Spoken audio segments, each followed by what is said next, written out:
guys, it's Shay with the Social Freedom Tribe. I wanted just to do a real quick video on the difference between how I see introverts versus extroverts.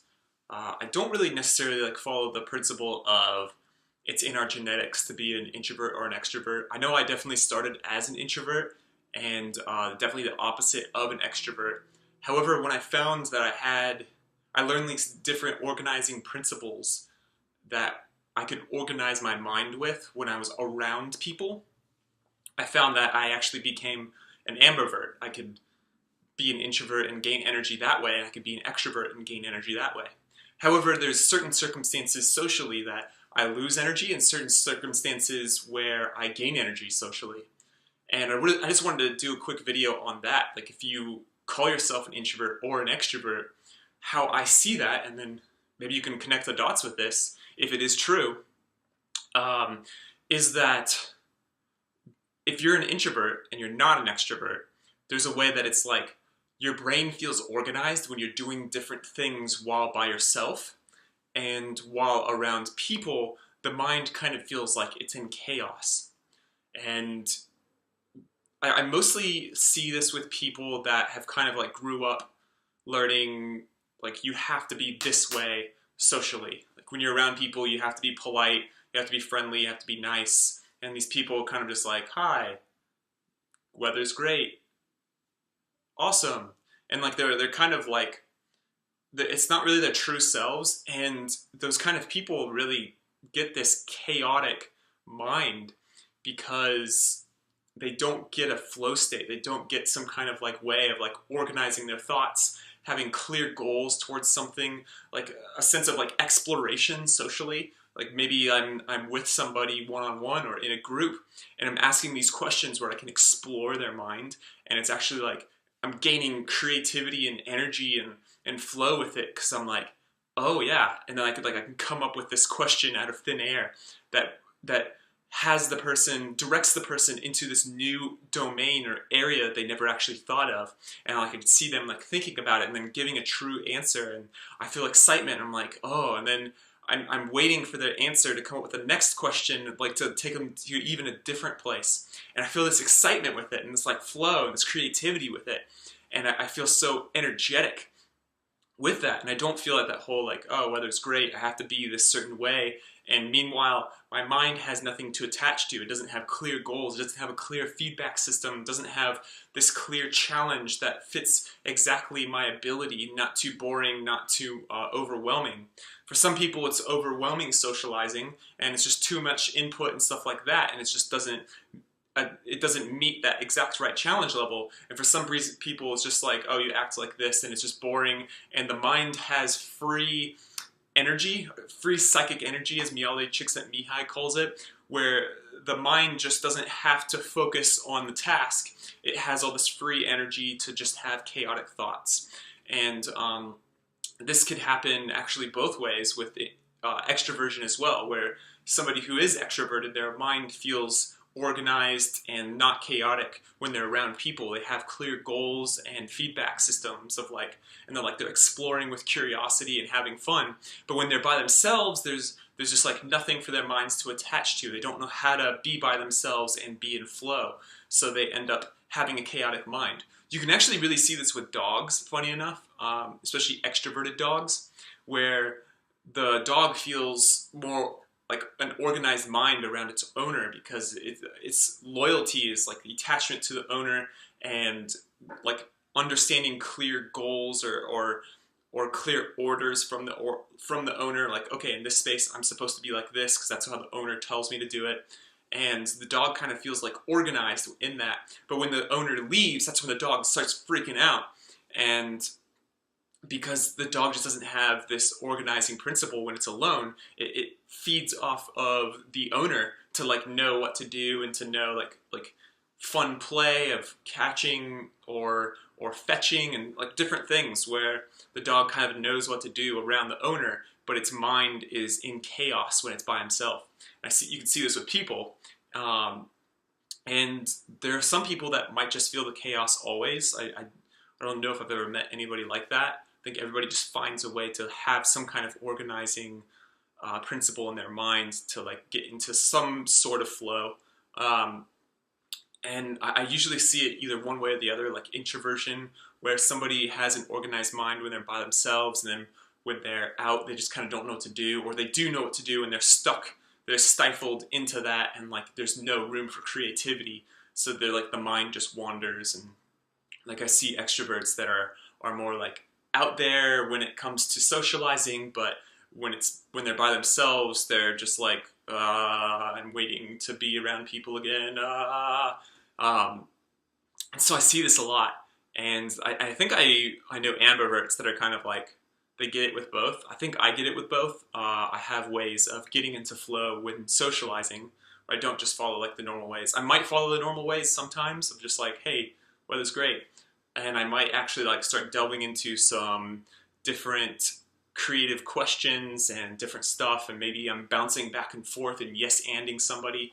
Yes-anding meaning agreeing, taking what they're saying, agreeing with the essence of it, and then adding on top, and then maybe they're adding on top of what I'm saying, and we're building this thing together, versus like shutting somebody down and then like I know a lot of people that kind of shut people down. It's like I bring something with excitement and they kind of like shut it down, and then they're like, no, it has to be this way. They're more like conservative people that like they're not the kind that get energy from socializing, because they're just like rigid with their beliefs and stuff like that. And then when they're on their own, that's when they start exploring their own kind of perspective and way of seeing the world, and they're like in that domain adding to it when they're by themselves. But when they're with people, it's like people don't have the same perspectives, and they're like they have to shut everybody down and like stay within this perspective. And there's people that are like have no borders, have no defined perspective, no defined beliefs that are like stuck in place. And those people are more like extroverts, like they can bounce off of whatever somebody brings.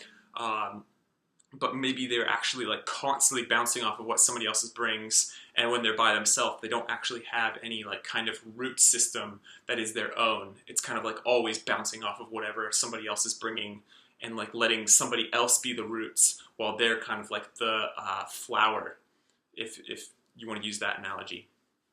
And then there's like ambiverts. I don't know too many ambiverts, but like when you can see that, it's like some grounded socializing that's like both exciting and has like deep perspectives that have deep roots. And like it's like I see these people as very creative people when they're socializing. There's a way that they have duality with like really deep-rooted beliefs, but also an ability to shift into beginner's mind and just like drop those beliefs, see somebody else's perspective. And those people have just incredible influence, because they can drop their own perspective but still have their knowledge and still have like all this information, and they can just dive into somebody else's world and start adding like little things that they've learned onto that person. Like if like I was an introvert, not an extrovert, and I didn't have the beginner's mind kind of ability, and I just like stayed rigid in my perspectives, there's a way it's like I'm adding on to it by learning, like staying rigidly from like these are definitely true, and then kind of adding on to that. The people that are able to go into beginner's mind are be like, they're able to jump into that like stiff beliefs and say like, okay, I'm going to learn your stiff beliefs and like agree with it, and like so the person doesn't feel threatened, and then add on top of it like how this person like has the rigid beliefs and adds on top of it by reading different books. This person can take their knowledge that they've read from books and like say like, yeah, I see your rigid beliefs, I'm not going to try to change you, and then add on top of it. And funny enough, those additions could actually, if that person like kind of accepts the additions in like a non-threatened way, they can actually like start to be like, oh, actually this part of the rigid belief, now that I'm by myself and I feel safe, because like introverts tend to feel safe by themselves and not, they feel more rigid and stifled and defensive around people. When they like feel safe, those added beliefs actually start to like erode the other beliefs that might not match it. So they might be like, actually I really like this belief rather than this, I'm going to switch it out. So like the ambivert person that can like have beginner's mind and dive into somebody else's perspective may not like see immediate changes in the person, but they might actually like just through adding some beliefs, that person might reintegrate while sleeping or just while being by themselves. And like actually like, whoa, now I'm taking this in now that I feel safe in this environment. and I'm like, oh, it's actually pretty cool. I might just change that. But they might even not know it's from that person. They might just like have it there and like, oh, I notice I have this information there. I don't know where it came from, and I'm going to change like some stuff like that. So really like realize that there are people that are just really defensive and they're just going to hold on to their beliefs, and they might like, you might be excited and bring something, they might like shut you down, or seemingly shut you down, but it's really like their rigidity and their defensiveness and their fear and their need of being useful, their need of being right and stuff like this. Natural human tendencies, and there's a way that it is scary bringing our own ideas, like this is like the whole extrovert thing is like bringing our own ideas to socializing rather than just like kind of being by ourselves and like writing them out. There's a way we can like be by ourselves, write it out, gather all this information by ourselves, like have these beliefs, form these perspectives, experiment by ourselves, and like bring it to socializing. And these people don't actually see what we did, and they're like kind of like shutting down because they feel threatened. It's just like a way of like, it's okay that other people aren't seeing it and like shutting down or something like that. Shutting down our ideas, like it's an interesting thing of like trying to stay excited about a new idea, about a creative idea, but then not like other people are excited as well and they feel that, but they also feel like the threat, so they want to shut down the ideas. So I feel like I'm getting ranting away from the topic of introversion and extroversion, but I do feel like this is important because I feel like part of extroversion is having that energy and excitement from creativity in socializing. And while introversion is more like excitement and stuff like that by ourselves and like when we feel safe, and like there's a way that we can combine this into ambiversion where we can be by ourselves, find these like ways of organizing our thoughts, organizing our brains, learning and creating by ourselves, and then bring it out to socializing while keeping a beginner's mind, because other people don't have this ability to have beginner's mind and they want to hold on to their perspectives and their beliefs in a defensive manner. So if we can like do all this research and creation by ourselves, then bring it out to socializing, but then like have this ability of doing beginner's mind and like starting from scratch with somebody else's beliefs and somebody else's perspectives, and kind of like climb the beanstalk of like, hey, okay, what are the things that you believe in? Okay, cool. I'm accepting it. I'm not gonna like shut you down. I'm not gonna do that. Then when the person feels open, we can like start adding things. Yes, and oh, I agree. And there's like this thing I learned, and kind of not taking offense if their reaction or their response is to shut our creativity down. And this is a way that we can actually have ambiversion of like being both the introvert and the extrovert, where we're gaining energy with both, and then it's just a constant flow state no matter where we are, and a constant organized brain rather than the chaotic dog by themselves, or the chaotic mind in a group of people not knowing what to do. I know I had somebody at a workshop that said that they like to, when they're by themselves, they break down into things and like their to-do list, the clear goals and clear things, like small tasks, small chunking it, and like they lose their anxiety and they get into flow and they're like doing all these things. But in a group, it's like they don't do that small chunking. They don't do that like whole organizing principle of like small chunking what they want to do and like finding the curiosity and the excitement. They kind of just like there and like, and then it's like the question of what should I do? And that question just it sucks. That question sucks because it's like, what should I do? What should I do? What should I do? And then there is no answer. Like no matter how many times we ask that, there is no answer. There is no right or wrong. Right or wrong is something that exists in our brain, but it doesn't actually exist out in the world. And I know different people like really have strong beliefs in like right or wrong, but it's something that we put into our brains. And I hope there's things that you have in your brain that are like right and wrong, like murder and like child abuse and all these things. Like I hope you're like in your brain somewhere it's like those things are bad and stuff like that. But at the same time, like realizing like right or wrong doesn't actually exist. So when we're socializing, saying what should I do, there is no answer, and it's actually the better way is like, what do I want to do? Like and finding a way of small chunking different like little tasks, like being in a conversation, like what should I do? Like how am I supposed to answer? Like going from that question, like pushing that aside and realizing that's actually coming from a scared place in us, like a scared child that's like stressed out and just like is in survival mode. Like, tell that child, you will survive this. It's fine. And like try to like calm yourself, go into your body, wash out the stress, relax your muscles, get a better posture, maybe like get bigger, something like that. Like open up your body language, like look at some Amy Cuddy stuff about power posing and all of that, and start to feel better in your body. So you're like, okay, I don't actually feel like I'm in survival mode anymore, and I can feel like I can switch into thrival mode. And that's when we can start actually being creative with what we want to do. And I have ways of like, you know, like finding questions that can dive into somebody's reality, yes-anding it with the things that we know.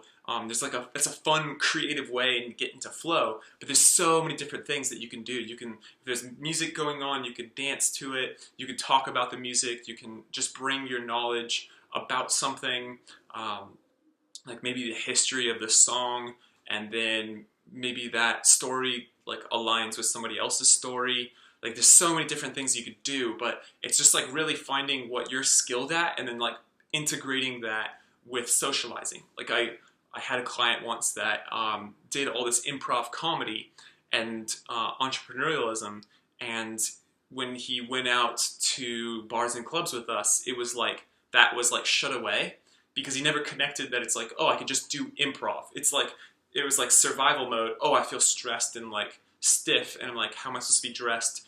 What am I supposed to do? Like stuff like that. And it's like, hey, let's get out of that and like let's bring in your improv.